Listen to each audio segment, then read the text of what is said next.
Il faut absolument prioriser le retour à la négociation. Déclaration du chef de l'État Emmanuel Macron. Paris, Berlin et Londres vont faire cet après-midi à Genève une offre de négociation complète, a-t-il ajouté. L'Iran, de son côté, écarte toute négociation avec les Américains tant que l'armée israélienne poursuit ses frappes. Bonjour, général Dominique Trinquant. Bonjour. Vous êtes ancien chef de la mission militaire française auprès de l'ONU, auteur du dernier ouvrage D'un monde à l'autre aux éditions Robert Laffont. Le chef de l'État essaye de tenir une ligne de crête. Il comprend les attaques contre les sites nucléaires, mais pas contre les infrastructures civiles, ni contre les civils, que ce soit en Iran ou à Gaza, a-t-il d'ailleurs précisé. La ligne d'équilibre du président français peut-elle être entendue et peut-elle avoir une efficacité ? Écoutez, elle répond à un principe bien connu qui est le bad cop, good cop. Monsieur Netanyahou est le bad cop, il tape, et les Européens cherchent à être les good cops, c'est-à-dire chercher à négocier. Je m'excuse de reprendre des citations, mais Bismarck disait que la diplomatie sans les armes, c'était comme une musique sans instrument. Donc on en est là. Il y a quelqu'un qui, M. Netanyahou, cherche à pousser les Iraniens dans leur retranchement. Et en même temps, à Genève, il y a une réunion avec le ministre des Affaires étrangères iranien sur un accord proposé par les Français, les Britanniques et les Allemands, qui est bien plus dur que le JCPOA, celui qui avait été signé il y a 10 ans et déchiré par M. Trump. Donc ça répond peut-être à la déclaration de M. Trump, qui est qu'il faut que l'Iran capitule, c'est-à-dire qu'elle revienne à des solutions plus dures que ce qu'elles avaient accepté il y a 10 ans. Emmanuel Macron qui s'est fait tancer lors du G7, lors de sa sortie à Donald Trump. En réalité, on a l'impression qu'il ne sait pas très bien sur quel pied danser quand même, Donald Trump. Est-ce qu'il veut intervenir directement ou seulement soutenir l'offensive israélienne en cours du Premier ministre israélien ? Vous avez raison, c'est exactement les deux options que le président Trump a sur la table, où il est très embêté pour deux raisons. La première, il est le président qui fait la paix. Ben là, il rentrerait dans le président qui fait la guerre. Donc, ça ne correspond pas tellement à son image. Et puis on attend pour la guerre en Ukraine. Hein, ouais. Entre parenthèses. Oui, tout à fait. Et l'autre problématique, c'est les tiraillements internes au Parti républicain. Les uns voulant, OK, d'accord, on défend Israël, mais pas plus. Et d'autres voulant aller jusqu'au bout, c'est-à-dire détruire l'ennemi majeur que représente l'Iran. Donc, il est écartelé entre les deux. Ça ne veut pas dire qu'il n'ait pas pris une décision. Il a pris probablement une décision lors du Conseil de sécurité, mais l'exécution de cette décision attend d'abord que tous les moyens américains soient en place et de voir quel effet il y a sur le régime iranien pour savoir si, il y a changement de régime ou pas, et s'il n'y a pas de changement de régime, s'il y a capitulation du régime iranien en acceptant toutes les conditions qui vont lui être proposées aujourd'hui à Genève. Mais comment il peut y avoir un changement de régime en Iran tant qu'il n'y a pas de cessez-le-feu ? Alors, parce que la pression extérieure doit se joindre à une pression intérieure. Depuis quelques jours, moi, je suis frappé par l'émergence des mouvements d'opposition iraniens. En particulier, en brouillant la télévision et les radios. Alors, c'est probablement en lien avec le Mossad, bien sûr. Mais on voit d'un seul coup des mouvements iraniens d'opposition iranien, qui commencent à sortir de l'ombre. Et ça, c'est extrêmement important parce que sans ça, il n'y aura évidemment pas de changement de régime en Iran. Alors, dans les incohérences de la politique américaine, pour y revenir, Donald Trump se présente comme un ami de Vladimir Poutine, lequel est un allié du guide iranien Ali Khamenei, que Donald Trump menace d'anéantir. En tout cas, l'exclut pas. On voit mal la cohérence là. Oui, alors sur Poutine, il danse toujours d'un pied sur l'autre. Il a dit également qu'il n'y avait pas de nécessité d'avoir la négociation poutinienne, enfin russe, puisque les Russes se sont proposés comme intermédiaires, ce qu'ils ne peuvent pas faire puisqu'ils soutiennent l'Iran, évidemment. Donc, M. Trump a aussi dit à M. Poutine, en réplique à sa proposition d'être un médiateur, occupez-vous plutôt de régler le problème en Ukraine. Alors, qu'est-ce que ça veut dire exactement ? Bien sûr, on est toujours dans l'expectative avec M. Trump. Et est-ce que Donald Trump, là, dont on voit mal la cohérence, est-ce qu'il va, vous pensez, intervenir ou pas en Iran ? En Iran, écoutez, l'intervention américaine en Iran, elle est demandée par les Israéliens essentiellement à propos de techniques, c'est-à-dire de bombes, avoir la GBU 57 que les Israéliens n'ont pas. Mais les Israéliens ont préparé de toute façon leurs actions sans le soutien américain sur ce plan-là. Hein. Ils ont du soutien en renseignement, ils ont des soutiens en ravitailleurs, ils ont du soutien dans leur défense eux-mêmes.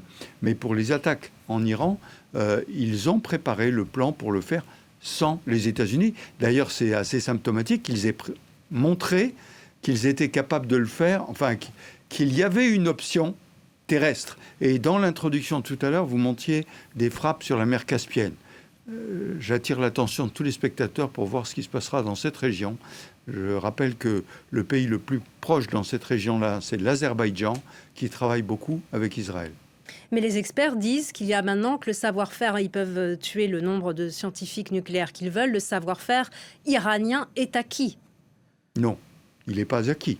Si vous détruisez les infrastructures, si vous détruisez les archives et si vous tuez les scientifiques, peut-être dans 10 ans pourront-ils le faire. Mais je rappelle qu'aujourd'hui, on parle de 15 jours. Donc si on recule de 10 ans, il faudra voir. La Maison-Blanche parle de 15 jours. Hein. Pardon ? C'est la Maison-Blanche qui parle de 15 jours. Oui, alors, si vous voulez, j'entends un peu tout et son contraire. On vous dit, ils sont capables de passer de 60% à 90% en 15 jours. Oui, mais ils n'ont pas les lanceurs. Vous vous imaginez que les Iraniens ont travaillé sur la bombe sans travailler sur les lanceurs en même temps ?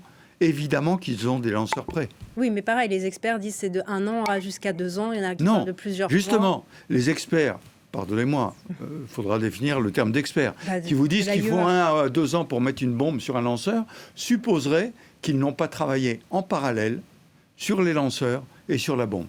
Bon. Le président, en tout cas français, a insisté sur le fait qu'on ne change pas un régime par une intervention militaire étrangère, comme on l'a vu, il a rappelé en Irak, en Libye, en Afghanistan. Israël a des objectifs de guerre, mais il n'y a aucune perspective politique. Alors, l'expertise politique de M. Netanyahou, qu'on peut discuter, c'est le changement de régime. Mais je pense qu'on a tort de rappeler des éléments historiques, comme par exemple l'Irak. Pourquoi l'Irak a échoué ? Tout le monde applaudissait à la fin de Saddam Hussein, y compris en Irak. Qu'est-ce qui s'est passé ? On a mis en place un gouvernement américain avec M. Brenner, qui a commencé par éliminer tous les chefs militaires, éliminer tout le parti basse. Ça a été une erreur majeure. Aujourd'hui, la question n'est pas là. Il n'y aura pas d'invasion de l'Iran. Il y aura l'appel à une révolte iranienne. Et c'est là qu'est le grand point d'interrogation. Aujourd'hui, je vois depuis 2 jours des mouvements iraniens qui agissent en Iran. Est-ce que ça sera suffisant ? Je suis totalement incapable de le dire. Par ailleurs, il s'est rendu au Salon du Bourget ce matin, le grand rendez-vous spatial et de l'aéronautique. Il a rappelé la nécessité de la souveraineté européenne en matière de défense. Est-ce que vous pouvez nous préciser, est-ce qu'il s'agit de construire une défense européenne ou de développer la coordination entre les différents pays européens ? Écoutez, pour l'instant, l'Europe est défendue par l'OTAN. L'OTAN, c'est une alliance entre des Européens et des Américains et des Canadiens. Aujourd'hui, les pays européens se rendent compte que l'alliance avec les États-Unis est un peu branlante. Donc, il faut qu'ils construisent une capacité de défense de l'Europe par les Européens.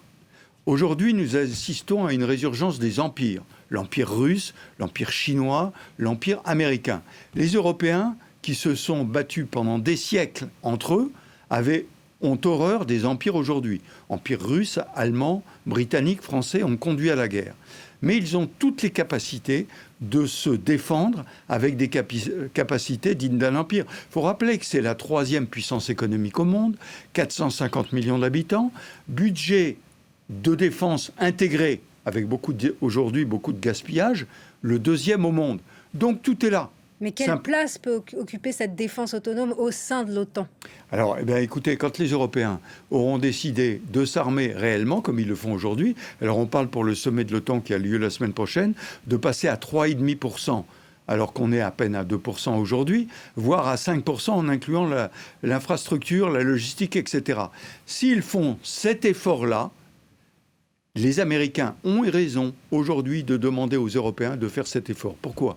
Parce que nous sommes un espace riche, prospère, et on dépense beaucoup plus pour nos retraites, pour la sécurité sociale, pour etc., mais pas pour la défense. Ça fait partie, je ne dis pas qu'il faut éliminer les autres, je dis que ça fait partie des éléments de défense pour les Européens. Les Européens ne doivent pas penser seulement à leur santé, ils doivent y penser, mais ils doivent penser à quoi servirait la protection de santé et des retraites si on n'est pas capable de se défendre. Mais pour l'instant, on est quand même très dépendant effectivement de la logistique américaine, les avions ravitailleurs, vous venez d'en parler, les satellites de télécom Starlink. Il faudra combien d'années pour que l'Europe rattrape son retard? Eh bien, écoutez, aujourd'hui, la perspective est de 5 ans. Il faut, en 5 ans, être capable de faire cela. Pourquoi? Parce qu'en face, les Russes ont 5 ans pour reconstituer un appareil qui pourrait être dangereux pour nous. Et il faut s'intéresser à des sujets qu'on ne voit pas beaucoup sur les écrans. On parlait des satellites, vous en parliez tout à l'heure. Le président a parlé de la possibilité de développer le programme IRIS, qui est un programme européen, pour ne pas dépendre de Starlink. Le cyber est un sujet important. La communication, nous sommes sur une chaîne de communication. C'est important pour détruire les messages que les Russes nous envoient.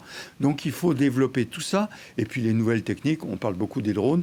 Au Salon du Bourget, il y avait énormément de drones avec des sociétés européennes qui se réveillent maintenant. Il y a un coup de pied aux fesses donné aux Européens à cause de 2 menaces. Un, à l'Est, M. Poutine. À l'Ouest, M. Trump, qui voudrait lâcher les Européens. Oui, et la France et le Royaume-Uni, rappelons-le, disposent de l'arme nucléaire. Est-ce que sur le plan maintenant de la défense non nucléaire, est-ce qu'ils sont en état de mener une guerre dans la durée, comme c'est le cas en Ukraine? Alors l'ensemble des Européens, avec le réveil des Allemands, qu'il faut saluer, M. Musk a complètement changé... a complètement changé la visibilité allemande sur ce sujet. Donc je répète les chiffres que je vous ai donnés tout à l'heure. L'Europe a tous les éléments pour devenir une puissance, à la grosse différence des autres. Ce n'est pas une puissance qui menace les autres, c'est une puissance qui se défend. Et elle a tous les moyens, mais il faut qu'elle investisse sérieusement dans ces domaines-là. Parce que le programme va jusqu'en 2030 pour l'instant, l'échéance pour les Européens. C'est les 5 ans que je vous définissais tout à l'heure. Mais ça fait long, 5 ans. Plusieurs industriels français, par ailleurs, de l'armement sont inquiets en raison des difficultés financières de la France actuelle. Est-ce qu'on a les moyens, est-ce que nous, à la hauteur de nos ambitions sur le plan militaire? Alors vous avez raison de passer du stratégique à l'opératif et au tactique, parce que le tactique pour la France, c'est quoi? C'est nos budgets. Si vous voulez, on voit beaucoup d'annonces. Aujourd'hui, le budget de la défense 2025. Pour l'instant, toutes les LPM ont été respectées. LPM, loi de programmation militaire qui ont sur 5 ans. Toutes ont été respectées. Il faut saluer. Ça n'était pas arrivé depuis très longtemps. Depuis 2017, ça a été respecté. Pour la première fois, en 2025, on a des doutes sur l'application du budget de la défense, avec des reports, avec des gels. Et là, les industriels ont raison de s'inquiéter, parce qu'un ralentissement en 2025 amènera un ralentissement sur l'ensemble de la loi de programmation, et donc notre incapacité à nous doter des outils que nous avons planifiés. Et donc on parle d'une année blanche là pour les dépenses publiques de 2026. Est-ce que vous pensez que le budget militaire sera épargné? Alors, le diable est dans les détails. On va vous dire non, le budget militaire est consolidé avec 3,3 milliards d'augmentation. Sauf qu'en fin de budget, il y aura des gels et des reports. Et donc là, personne n'y verra que du feu. C'est-à-dire que ce n'est pas en septembre qu'on le définira quand le budget sera présenté, parce que là, le budget militaire sera présenté. C'est en décembre.